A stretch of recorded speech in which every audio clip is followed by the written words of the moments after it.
I would like to discuss what I would characterize as a false sense of heroism, which has emerged from this entire Russia and Ukraine ordeal, as well as coming out of a lot of pro war propaganda from the most extreme individuals you can imagine that exist within our national media, as well as on social media and online platforms, all the like. So I'll start with the pro war propaganda. They've characterized the situation to make it seem like the Ukraine crisis, the Russian invasion of Ukraine, is some unprecedented event that we had no clue was going to happen whatsoever. And Vladimir Putin, his regime, has inflicted this sort of pain upon the Ukraine in some sort of fit of rage that he just wants to take over the world and destroy it. They've compared him to the likes of Adolf Hitler, his military to that of the Nazis, and all the rest of it. And while I am more than willing to condemn Vladimir Putin's invasion of Ukraine, it's surely illegal, it's reprehensible. Civilian casualties are piling up as I speak. It's absolutely abhorrent what he has inflicted upon the people of Ukraine. But at the same time, to pretend and neglect the facts that have led us up to that invasion and to not call out NATO and its constant expansion, its encircling of Russia, and to pretend like that isn't a factor whatsoever as to why this whole thing is happening, I think is quite idiotic and simply dishonest. This is an article from the Irish Times. I'll just read you the headline. U.S. says Russia's demands on NATO and Ukraine a non-starter. So when these negotiations were going on previous to the invasion about what to do with Ukraine, Russia was asking for very simple things. They want adamant declaration from the U.S., from NATO, that Ukraine will never be a part of NATO. And they were also asking for other things like not pointing missiles at our country. The U.S. called Russia's demands over NATO the principle, I might add, over Ukraine joining NATO a non-starter. Just the principle, because apparently NATO has this open door policy that can't be violated. It's absolutely ridiculous. But this is what a Russian deputy foreign minister had to say. He said he wanted cast iron guarantees from the West that its neighbors, Ukraine and Georgia, would never join NATO. He said Russia wanted NATO to state at a summit later this year that Ukraine and Georgia will never become members of the North Atlantic Alliance. We are tired of conducting empty conversations and have promises and misinterpretations. We don't trust the other side. We need cast iron, legally binding guarantees, not assurances, guarantees that they will never become NATO members. And you have to acknowledge these grievances because they are true grievances. The old Russian leader or Soviet leader, Mikhail Gorbachev, was promised that NATO would not expand one step to the east. Well, needless to say, NATO expanded more than one step to the east. And it's this encirclement of Russia, and they weren't going to have it. And Ukraine just so happened to be the straw that broke the camel's back. And to condemn the invasion of Ukraine, which you should, but not condemn NATO for its tactics leading up to this and to allow this to happen the way that they did, I think is a mistake.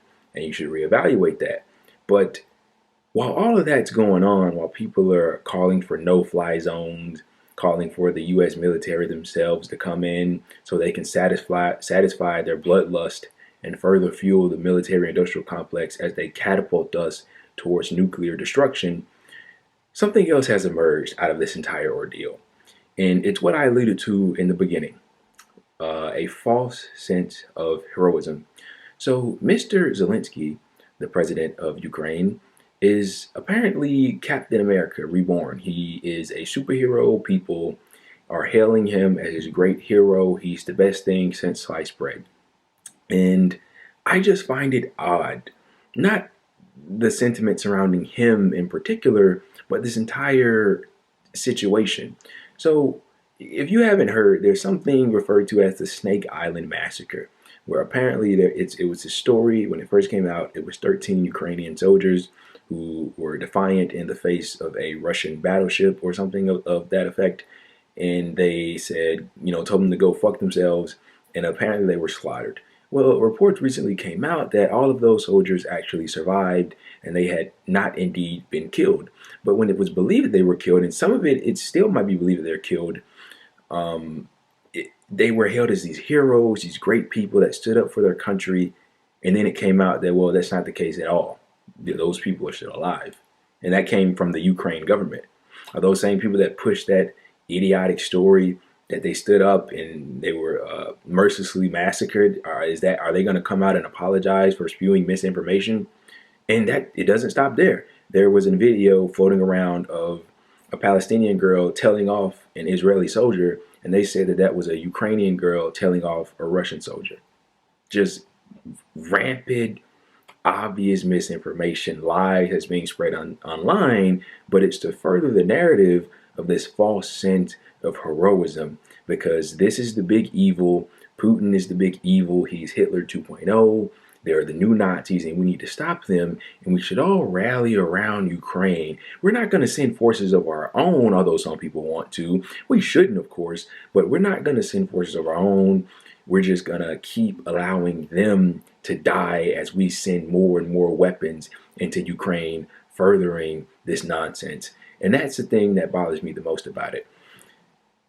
To me, when I look at civilians in Ukraine, people that have no combat experience, no military experience, they have no training, no nothing, and you hand them a gun or a rifle, they've never had one in their life, they don't know how it works, and you say, here, and they may do this of their own conviction, or you may persuade them, it really doesn't matter to me, and you say, here, I want you to go out here and die for the cause, but just know you will be remembered as a hero, and your heroics will never be forgotten. Well, to me, that isn't heroism.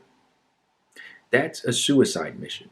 That's what that is. It's one of the most irresponsible and cruel things you can do, sending someone with no combat experience to go die for the sake of something, under the guise of some imminent danger, when this has been botched every step of the way, and we know how we can fix this problem. We can start by stopping the bombardment of weapons that's being sent into Ukraine by Germany, the US, NATO allies alike, and everyone else. I mean, that isn't solving the problem whatsoever. This is a problem that can be solved through diplomatic means, and that isn't helping it at all. And to pretend like it's something, amazing, such as giving people a weapon that don't know how to use them, that have never been on any kind of battlefield in their life, and telling them to go die as if that's something great that should be heralded around. I just simply disagree with that. And I want to read to you a tweet. This is absolutely amazing right here. And this is a sentiment that's going on. This is from Carrie Kennedy. I don't know who this woman is, but I love this tweet. She says, Ukraine is known for the heroism of its people. Yesterday, as Russians invaded, a young soldier realized that he had no time to detonate the charge and save his own life. So he blew himself up to blow up the bridge. Surely we can endure higher gas prices. Can we? Can we endure higher gas prices? Last time I checked, we were in an inflation. Last time I checked, corporations are raising their prices. Who raises prices? The people that set them. And they're raising prices. Why? To make profit. And we're getting whacked upside the head with that, while they hide behind the guise of an inflation and these sanctions that Joe Biden and everybody else are championing, thrusting upon the Russians and Vladimir Putin and his regime. They're going to come back to hurt us. Check this out. I'll read this to you. As Russia's invasion of Ukraine continues, gas prices across the U.S. keep rising.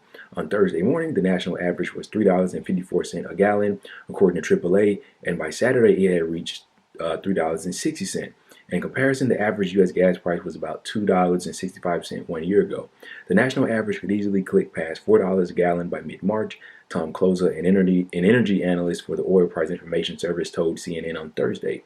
Kloza also predicted that the record for U.S. average gas price, $4.11 a gallon in 2008, will be broken sometime in spring. So knowing that, and knowing that the corporations and the CEOs and the board of directors who have the ability to raise prices are once again going to add to their list of excuses to raise prices. Oh, Russia and the Ukraine and the supply chain and all the rest of it. That's why we have to do this. You want to continue to whack Americans by making them pay even higher prices behind the guise of this false sense of heroism that the Ukraine is showing? To me, it sounds absolutely idiotic. There's no reason for it. There's no reason it should happen. Americans can't take anymore, man. They're up to here in terms of debt. I mean, the wealth gap in this country has gotten nothing but exacerbated ever since the pandemic started. But even before then, it just keeps getting worse and worse, and nothing is being done about it. And you want to thrust upon them even more hardships behind a false sense of heroism. Just doesn't sound good to me, man.